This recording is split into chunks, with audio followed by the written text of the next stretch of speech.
Suatu malam, seorang pria bernama Stripe bermimpi tentang seorang wanita cantik yang mengajaknya ke sebuah rumah. Sayang mimpi itu terganggu ketika Stripe dibangunkan oleh rekannya yang bernama Raymond. Tak lama setelah itu, seorang komandan militer bernama Medina memasuki bangsal dan memberikan pengumuman mengenai serangan yang dilakukan pada sebuah desa terdekat oleh makhluk yang disebut sebagai kecoa.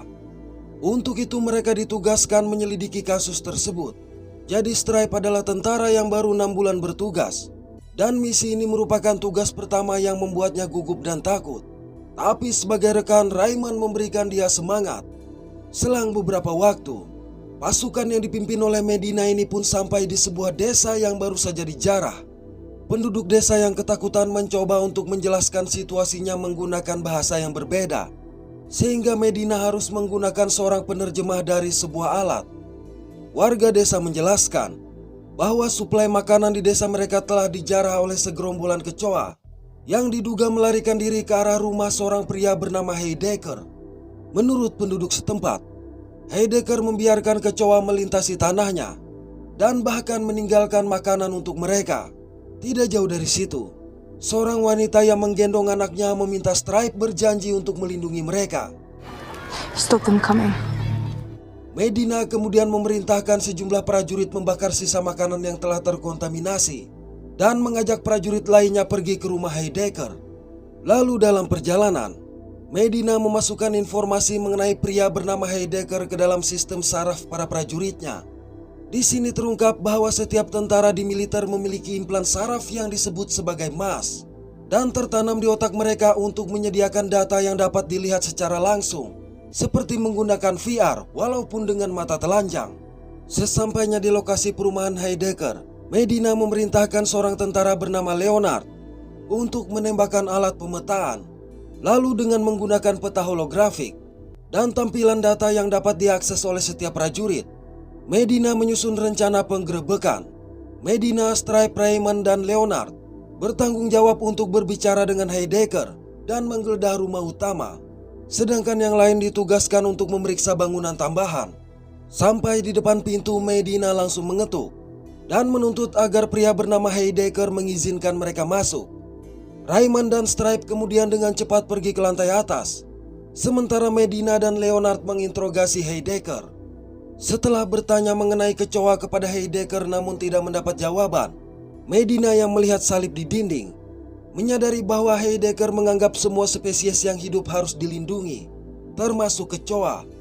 Tetapi Medina mencoba menjelaskan kalau darah kecoa adalah penyakit dan mereka akan terus berkembang biak. Jadi bila manusia ingin bertahan hidup di dunia ini, maka para kecoa harus dimusnahkan. Sementara di lantai atas, Stripe dan Raymond menemukan ruangan tersembunyi dan memutuskan untuk berpencar. Pada sebuah ruangan, Stripe melihat sebuah tirai yang tertutup. Dan begitu tirai dibuka tanpa diduga, melihat 3 makhluk mengerikan yang disebut sebagai kecoa bersembunyi di sana. Dengan cepat Stripe menyerang sehingga pertarungan pun terjadi. Cukup lama bertarung, Stripe akhirnya berhasil menghabisi 2 kecoa. Sedangkan 1 kecoa lain berhasil melarikan diri setelah lolos dari tembakan Raymond. Stripe kemudian mengambil alat bercahaya hijau yang dibawa oleh kecoa tersebut. Saat cahaya hijau mengenai matanya, tiba-tiba Stripe merasa pusing, sehingga segera membuangnya kembali. Pada saat yang sama Heidecker mencoba menikah Medina, tapi dia dengan mudah dikalahkan. Sebelum kembali ke markas, Medina memerintahkan pasukannya untuk membakar rumah tersebut, sehingga alat bercahaya hijau tadi ikut terbakar. Sweet dreams for this asshole. Keesokan hari, Raymond berlatih menembak jitu untuk melawan kecoa, agar di lain waktu tidak ada yang lolos dari tembakannya. Di sisi lain, dia sama sekali belum pernah menghabisi 1 kecoa pun. Sementara Stripe yang baru saja bergabung sudah berhasil membunuh 2 kecoa. Tak lama setelah itu tibalah giliran Stripe untuk menembak. Namun ketika membidik targetnya, implan saraf Stripe mendadak mengalami gangguan hingga tembakannya pun meleset. Hal ini membuat Raymond khawatir, tetapi Stripe mengaku hanya merasa kelelahan.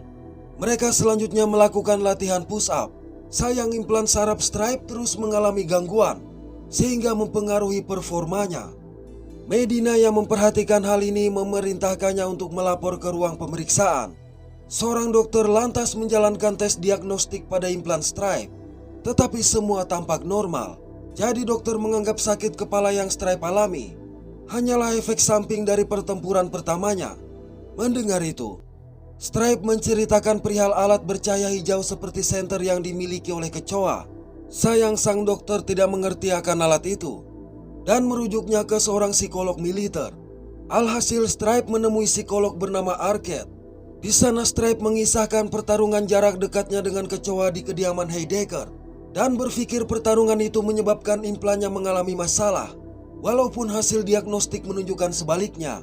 Namun Arquette pun menganggap hal itu hanya disebabkan oleh pertempuran pertamanya. Jadi Arquette menyarankan agar Stripe beristirahat dan memprogram mimpi indah supaya Stripe dapat tidur dengan nyenyak. It's not unusual to experience other feelings too. Pada malam itu, Stripe kembali bermimpi tentang wanita cantik sebelumnya. Dan kali ini wanita tersebut mengajaknya untuk bersenang-senang. Sayang lagi-lagi implan Stripe mengalami gangguan sehingga membuatnya terbangun. Dia duduk di tempat tidur dan melihat rekan-rekannya tidur nyenyak dengan mimpi indah masing-masing. Keesokan hari, Stripe, Raymond, dan Medina kembali ke desa sebelumnya untuk membawakan suplai makanan kepada warga. Di sana Medina memberitahu bahwa Heidecker telah memberikan informasi di mana para kecoa menimbun makanan yang telah mereka jarah. Oleh karenanya, mereka harus menuju ke lokasi tersebut untuk melakukan pengintaian sebelum kembali ke markas. Selang beberapa saat, ketiganya sampai di area bangunan terbengkalai untuk melakukan pengintaian. Mereka menggunakan bantuan drone dan implan emas mereka. Namun di tengah pengintaian, implan Stripe kembali mengalami masalah dan tidak berfungsi. Bersama dengan itu, Stripe dapat mencium aroma rumput yang sebelumnya tak bisa ia lakukan. Stripe mencoba menjelaskan hal ini kepada Raymond, tapi Raymond mengabaikannya. Ketika Medina memerintahkan mereka untuk kembali tanpa diduga, timah panas yang tepat mengenai mata Medina ini seketika itu pula membuatnya berakhir. Di tengah peluru yang datang tak dari mana, Raymond berhasil mengambil remote drone dan menggunakannya untuk melacak posisi penembak. Ternyata dari implan emas, Raymond melihat sesosok kecoa bersenjata yang berada di sebuah ruangan dan dengan mudah menembak jatuh drone tersebut. Akibat hal ini, maka tanpa menunggu perintah, Raymond mengajak Stripe menyerbu gedung tempat kecoa tersebut bersembunyi. Di dalam gedung, keduanya menemukan ruangan semacam bengkel elektronik darurat yang berisi sejumlah alat bercahaya hijau yang belum selesai dirakit. Manakala Stripe memeriksa ruangan lain secara mengejutkan. Whoa, it's okay. Hey. Tapi rupanya yang muncul adalah seorang wanita yang sangat ketakutan.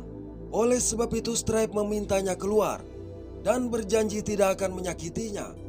Naas begitu berada di lorong, wanita ini langsung dihabisi oleh Raymond.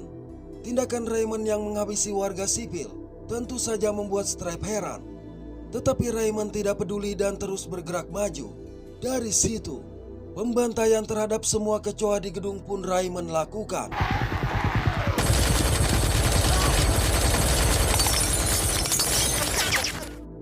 Anehnya, dari sudut pandang Stripe, kecoa yang Raymond habisi terlihat seperti manusia normal. Ketika Raymond hendak menghabisi ibu dan anak yang ketakutan, dengan cepat Stripe menghentikannya. Malang tindakan Stripe ini malah membuatnya terkena peluru Raymond yang juga pingsan. Lalu dalam kondisi terluka, Stripe mengajak ibu dan anak itu pergi. Selang beberapa saat Raymond siuman dan melihat mereka berlari menuju kendaraan militer. Dalam perjalanan, Stripe yang kehilangan banyak darah akhirnya pingsan. Oleh karenanya ibu dan anak itu segera menyeret Stripe ke sebuah lubang rahasia dan mulai merawat lukanya. Tak lama kemudian Stripe pun siuman. Wanita bernama Katrina ini memberitahu bahwa dia dan anaknya yang bernama Alec adalah manusia biasa. Bahkan para kecoa yang diburu oleh militer juga manusia normal. Jadi implan emas yang tertanam di otak para tentara telah mengubah indera mereka, sehingga orang-orang kelas bawah terlihat seperti monster. Hal ini terjadi akibat pemerintah memandang mereka sebagai makhluk yang terjangkit penyakit, miskin dan tidak cerdas. Katrina juga mengungkapkan bahwa seorang temannya membuat senter cahaya hijau untuk memanipulasi implan dan membuat tentara melihat kecoa sebagai diri mereka yang sebenarnya, yaitu manusia. Kalimat ini menjawab mengapa Stripe tidak dapat lagi melihat kecoa. Mendengar itu, Stripe bertanya, mengapa penduduk desa membenci kecoa, padahal mereka tidak memiliki implan seperti itu. Katrina menjawab bahwa kendati penduduk setempat melihat kecoa sebagai manusia biasa, penduduk tetap menganggap mereka rendah karena telah didoktrin. 10 tahun yang lalu, pemerintah menjalankan pemeriksaan DNA di seluruh dunia. Orang dengan kecenderungan genetik terhadap penyakit dikategorikan sebagai kecoa, sehingga sejak saat itu mereka tidak lagi diizinkan untuk hidup. Pada saat yang sama, Raymond yang melacak mereka berhasil menemukan lubang persembunyian tersebut. Raymond bahkan tanpa ampun menghabisi Alec dan Katrina. Hal ini sontak membuat Stripe semakin syok. Ketika Raymond menuntut penjelasan akan pengkhianatannya, Stripe hanya bisa berkata bahwa semua ini tidak benar. Mendengar itu, Raymond yang merasa kebingungan langsung menghajarnya hingga tumbang. Beberapa waktu berlalu, Stripe sudah berada di sebuah sel berdinding putih. Arquette lantas mengunjunginya dengan menawari segelas kopi. Dia juga meminta maaf kepada Stripe karena gagal mendeteksi kesalahan pada implan sarafnya lebih cepat. Arquette kemudian menjelaskan, senter hijau yang ia temukan di rumah Heidecker adalah alat yang direkayasa ulang oleh kecoa dari beberapa bagian drone militer. Cahaya di alat tersebut mentransmisikan sebuah kode seperti virus yang menggali ke dalam sistem Mas Stripe dan mencoba mematikannya dari dalam. Namun Stripe menyebut semuanya bohong dan menegaskan bahwa kecoa tampak seperti mereka. Arquette mengakuinya, tetapi dengan alasan itulah kecoa menjadi sangat berbahaya. Arquette menambahkan bahwa sebagai spesies, manusia adalah makhluk yang sangat berempati. Jadi sebenarnya manusia tidak sungguh mau untuk saling membunuh. Arquette kemudian memberikan contoh kondisi saat Perang Dunia Kedua, di mana sebagian besar tentara tidak menembakkan senjata mereka, atau jika terpaksa melakukannya, para tentara hanya akan membidik kepala musuh dengan sengaja. Jadi pada saat itu nasib dunia dipertaruhkan pada tangan 15 hingga 20% tentara yang menarik pelatuknya tersebut. Melihat kondisi itu, militer pun bertindak, sehingga pada Perang Vietnam, persentase tembakan naik hingga 85%. Hanya saja, sebagian besar tentara yang pulang dari perang mengalami gangguan jiwa. Oleh sebab itulah pemerintah membuat suatu alat untuk mengatasi empati alami manusia, yaitu MAS. Arquette mengungkapkan, MAS yang mereka ciptakan telah mengubah indera penglihatan, pendengaran, dan penciuman para tentara, sehingga mereka dapat membunuh tanpa ragu atau penyesalan. Karena bila manusia dengan DNA rendah tersebut dibiarkan hidup, maka masa depan manusia akan hancur. Dia lalu menunjukkan bukti video di mana Stripe setuju untuk ditanamkan implan MAS yang membuat semua ingatan sebelumnya terhapus. Melihat ini, tayal Stripe menjadi marah dan mencoba menyerang Arquette.